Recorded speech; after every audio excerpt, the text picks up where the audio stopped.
Welcome to This Explainer. Okay, let's just dive right in. If you follow global politics, you've probably sat through your fair share of speeches. But King Charles III's April 28th address to the U.S. Congress, well, that was something entirely different. It was, without a doubt, an absolute masterclass in rhetorical strategy and subtle diplomacy. Today, we're going to decode exactly how a British monarch walked right into the beating heart of American politics and completely captivated the room, using absolutely nothing but perfectly crafted words and, well, centuries of tradition. 14 standing ovations in a 41-minute speech. Think about that for a second. For any non-American speaker addressing a joint session of Congress, that is an exceptionally high number. It tells us right away that something profound was happening in that room. It wasn't just polite, obligatory applause. It was a visceral, physical reaction to a highly structured message. And that is exactly why we need to dissect the magic behind this speech to see how he actually pulled it off. All right, let's start with Section 1, the royal arrival. Tradition enters the Capitol. Before he even spoke a single word, the atmosphere in the room completely shifted. Picture the scene here. The U.S. Capitol is usually this loud, bustling, highly modern political arena. But when King Charles and Queen Camilla walked in, there was no prime minister from Downing Street trailing behind, no loud, bustling cabinet delegation, just pure, unadulterated Buckingham Palace protocol. Congressmen, senators, military generals, Supreme Court judges, they all just stood there in quiet awe. And then he spoke. He had this soft voice, a very measured delivery, and an English accent shaped by literally 5 centuries of history. It was an immediate, striking contrast. That tone, which is something you don't really learn, you inherit it, commanded instant respect from a room that is usually known for its partisan noise. Let's move on to Section 2, the weapon of wit, deconstructing the jokes. So the king didn't come in using force or volume. Instead, he used quintessential British self-deprecating humor as this incredibly precise, bloodless weapon to entirely disarm the room. The very first arrow was fired just 2 minutes in. He said, 3 centuries ago, my ancestors offered your ancestors some essential advice, that it might be wise to keep a distance from monarchy. Today, I assure you, I fully agree with that advice. Following a brief second of complete silence, the room just erupted into laughter, which led to the very first of those 14 standing ovations. But we have to listen to the subtext here. The hidden message wrapped so tightly in that humor is, we learned. Perhaps you should too. He subtly and elegantly cautioned against the consolidation of power, and he used his own family's historical missteps as the punchline. It's a remarkably sharp arrow, hidden brilliantly in plain sight. And he certainly didn't stop there. He delivered this wonderfully dry, classic joke next. He said, "We sent you our finest tea in 1773, and you threw it into Boston Harbor." He paused, perfectly timing it, and then added, "Whenever I lift a cup of tea now, I wonder, perhaps we didn't send you our best after all." Again, laughter completely filled the hall. But the hidden arrow tucked inside that joke is absolutely crucial. The subtext is, you once rebelled too. It was this gentle yet incredibly firm reminder of America's own rebellious anti-monarchy roots. He was essentially telling them, look, I know exactly who you are, and I know exactly who I am, so let's just speak frankly with one another. He then moved to his next historical target, the Magna Carta.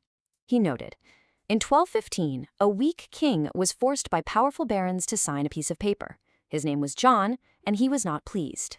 I am not here to defend my ancestor. The source notes that laughter filled the hall again, observing that even Donald Trump laughed, though perhaps a moment late, right after the implication of a weak king forced by powerful barons fully landed. It was presented as light mischief on the surface, but it carried a really heavy, profound meaning underneath.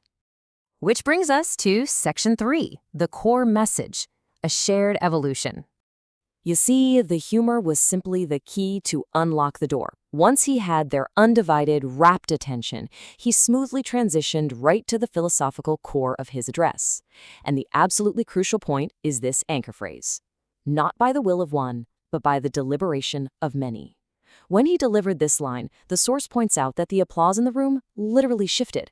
It completely changed from that polite, enthusiastic applause of a joke to the kind of applause where people first hear the words, they process them, they realize the immense constitutional weight of what's actually being implied, and then, finally, they clap. To truly grasp the gravity of this, we have to look at their shared political evolution. In 1215, the Magna Carta is signed. right? Then it takes Britain roughly 600 years to fully learn that a monarchy can be symbolic and that Parliament holds the real power. Finally, 250 years ago, the US takes this lesson and writes it directly into their constitution. His point was crystal clear. Britain were slow learners, America were fast learners. But fundamentally, both nations learned the exact same lesson about the extreme danger of absolute power. And then he dropped this suspended question. He asked, "Are any of us forgetting?"